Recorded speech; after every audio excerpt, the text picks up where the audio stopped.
Teach your children well. Their father's help did slowly go by. Pejorative word you can use to destroy, to criticize, whatever, in anyone, it is terrorist. And it's used very, very broadly and led, as you know, by a demagogue that we have.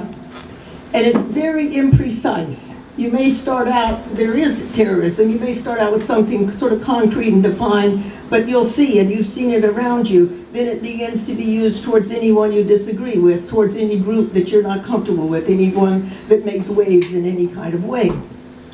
So that's a familiar kind of pattern, which, you know, witch hunts, that kind of thing. And it always makes me think about a previous time. I'm American, and a Canadian citizen too, but I'm American. And when I was a kid in grade school and all the way through college in Berkeley, so mid-50s to mid-60s, there the pejorative word was communist. And again, used for every kind of purpose.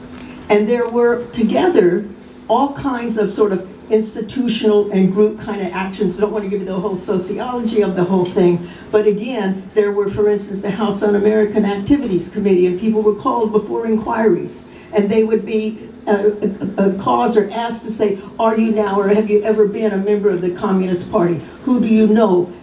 Tell about your friends. And then some people would refuse to talk, and if they refuse and use the Fifth Amendment that you didn't have to bear witnessing it yourself, then of course you knew that they were communists. And then if you told, there were people who gave in to the face of that, and they said, yeah, well, come to think of it, I did know so-and-so 10 years ago.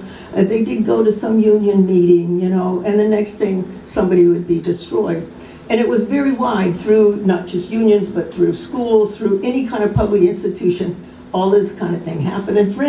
And in fact, I had friends there in Berkeley whose family would every few days take some food and take it and put it on the back porch of their neighbor. And their neighbor had been a school teacher, someone had accused of something, and they had no work and hadn't had for years. And so they would actually bring him food.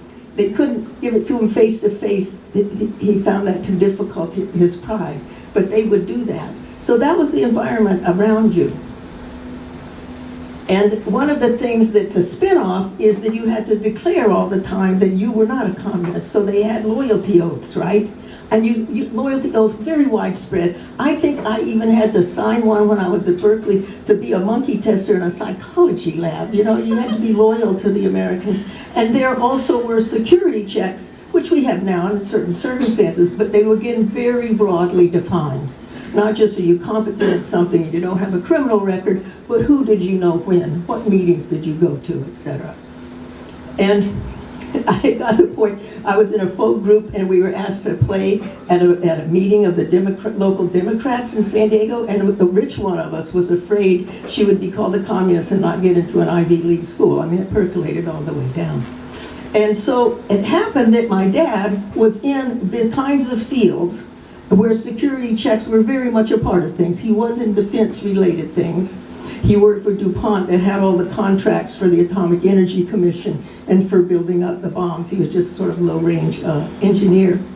And so we followed with that, and all of his world was the security checks, and it was completely normal in those circumstances. And then we knew military people. And so we would move from place to place, like I've lived in Washington State where they were building, doing things with plutonium. We lived in Augusta, Georgia, where they were doing deuterium oxide for hydrogen bombs and so forth. So that was the context, and it happened that my dad was visiting one time at Berkeley, was visiting me. He was on his way to another posting to an island 800 miles west of Hawaii, where it was just 1.5 mile wide and too long, and it was a rocket launching place, okay? So, we'd never been close, but I'd gotten sort of like okay about him. So I pick him up at the airport, and I had a little Austin Healey Sprite, if you know that. He had actually got it for me when he lived in England. I had to give him that. They were cheap, mind you, in those days. So I'm driving around, and we go to San Francisco, and we have, you know, we go to the waterfront, and we have the cracked crab and the sourdough bread, and we do all these things. We go to a nice restaurant, and it's going along well. And so after 2 or 3 days of this, I'm driving him back to the airport. to go to the island. We're just driving along, and he says to me, he asked me how my pottery's going. Because I did pottery, you know, it sort of was the Birkenstock equivalent in the 60s in Berkeley. I did pottery, and I said, oh, it's going fine, because I just had donated some pieces for a fundraising thing for SNCC, which was the Student Nonviolent Coordinating Committee, I said, you know, that does all that voter registration for black people in the South. And my dad says, well, honey, I worked all around the Delta, and they tell you those kind of things, you know. It's not really so. He said, besides that, you want to stay away from radical groups. He said, okay, help them a little bit, give them a little money, but you want to stay away from radical groups. This he says in the only parental tone I've ever heard from him. He says, like last year, I was in Florida and the Klan was getting active. You realize this is the KKK, right? So the Klan was getting active, and they said, George, why don't you join up? And he said, but I said no. But not that I have anything against the Klan, he said, but you want to stay away from radical groups. So I managed to hold on to the steering wheel, the little sprite, and keep it across the bridge. Drop him off and say, have a good time at the island, Daddy. You know, get a little suntan.